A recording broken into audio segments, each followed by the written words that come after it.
So I understand investment strategy, what stock pickers like to buy and sell, and how they do it. Before we go into the topic, if you were here last year, you'll remember we discussed fund structures and how they suit different investments and different investment strategies. And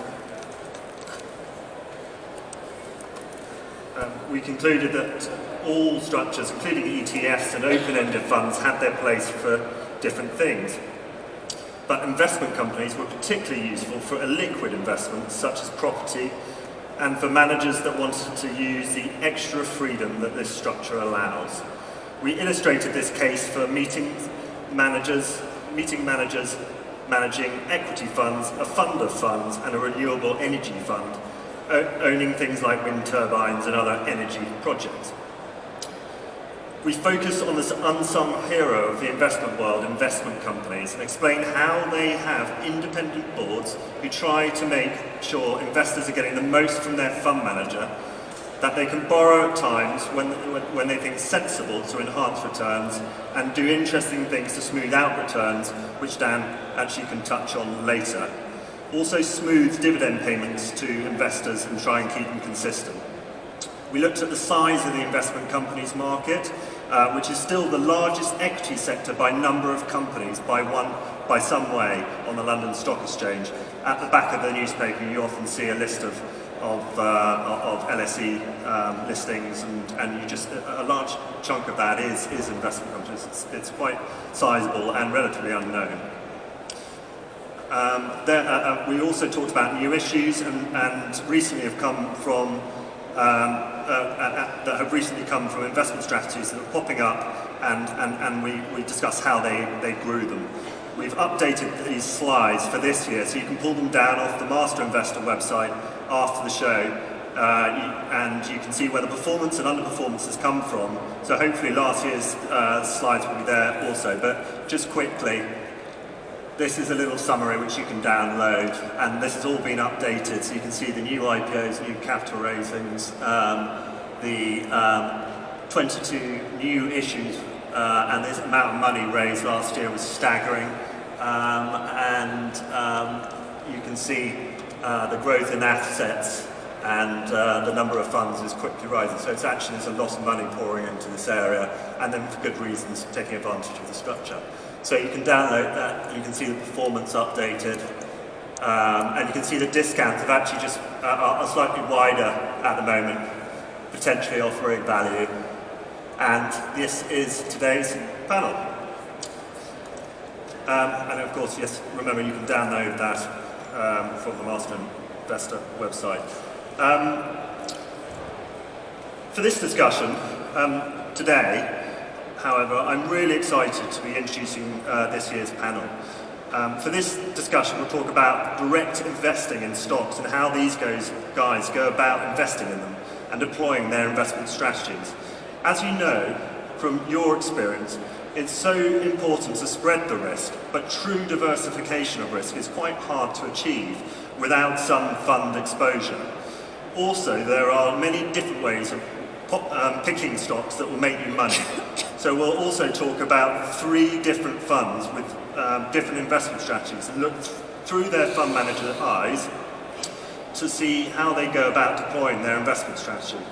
I have chosen this panel for their excellent performance track records. In a world where it feels like robots are taking over, they are stock pickers like you. I don't want to focus on passive funds, trackers, index-linked funds, where the focus is probably on index weightings and costs. I feel it would be much more interesting to understand how decision-making works in an active portfolio management with real people, which we can all relate to. Let's see how the pros stick to that course on what can be a stressful and emotional roller coaster. Firstly, we'll offer some insight into a few strategies, and then over the course of the session, we'll go into the timing, when to buy, sell, and hold. To help today, we have what I think are, sorry for the Top Gun quote, best of the best. In absolute return, growth, value, and income, with CG Asset Management's Chris Clothier, BlackRock's Daniel Whitestone, and Polar Capital's Nick Brind. Chris is from CG Asset Management. Until recently, one of the best kept secrets of the asset management world. It's a small partnership with the best long-term track record of the trust world, with their flagship fund, Capital Gearing Trust, being the best performing investment trust over 30 years. It's only lost money 1 year due to a currency move, which was down 2%. Also, they've just reopened their open-ended CG Absolute Return Fund. Dan is from BlackRock, the largest, well-resourced asset manager in the world. He manages Throgmorton Trust, which also has a long-term track record to die for investing in UK small and medium-sized companies. The fund is differentiated by having an interesting risk management tool in that up to 30% of the exposure of the trust can be in CFDs, offering long and short exposure. Currently, Throgmorton Trust is the best performing vanilla growth trust, looking at small and medium-sized UK companies over 1, 3 and 5 years. Dan also manages a range of other funds, including a hedge fund, and I think is one of BlackRock's rising stars. Nick is from Polar Capital, one of the fastest growing asset managers, which has some interesting specialist sector strategies. They are not scared to go against the crowd, often looking for contrarian ideas. Nick manages Polar Capital Financials Trust, which was launched in 2013 and is a steady pair of hand in financials, which is the largest equity sector in the world and the fastest growing dividend flow. The investment trust has low fees in its peer group and is the best performing trust in its peer group over 3 and 5 years. Thank you very much for coming, guys. Good morning.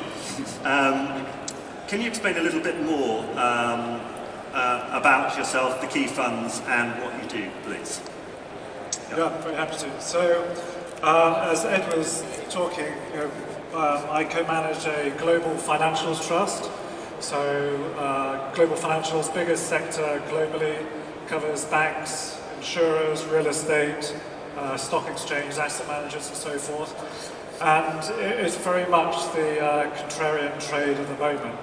You know, it's probably the cheapest sector in the market, on a big discount, 35–40% discount for some of the stocks. And you're investing in companies like JP Morgan, Bank of America, ING groups, a big Dutch bank, Direct Line here in the UK. And it's giving an exposure globally to financials. Attractive income, about 3–3.5% yield, and they're returning a lot of capital to shareholders at the moment. So that's it in a nutshell. And Dan? Great. Good morning, everyone. So Dan Whitestone. I run the Throgmorton Investment Trust. It's outperformed its benchmark by 6% annualised over the last 5 years and has a real focus on finding great growth investments that can compound their earnings and their returns over many years. I also run 2 hedge funds, an offshore hedge fund and a UCITS hedge fund. I came in hedge funds over 12% annualised net return since inception. Again, with a very strong growth bias, very long-term focus, but really prosecuting industry change and disruption, which I'll give a presentation on later. Whatever fund I run, very strong growth bias, and all my funds can short shares to profit from those that fall, as well as benefit from those that can go up over multiple time periods. Good morning, everybody. I'm afraid I'm a total imposter here because the track record of my trust is based on my partner Peter, who started investing in 1982. If you'd started with him then, you'd have made 220 times your money. I joined the firm a few years ago, and I've tried not to damage the track record too much. What we do is we try and deliver what we call absolute returns. And so we're really focused on not losing money, and then we hope that the upside will take care of itself over time. Thank you. 3 very different investment minds and approaches. I'm very keen to explore what you have to say about your investment strategies. So let's start. Let's get under the bonnet of value, income, growth and absolute return investment strategies. Nick, value and financials has not been the top of the chart since the financials crisis. We are now 10 years since that event in a market that seems overpriced. Are you still finding value and attractive income, and how do you look for it? Yes, great question.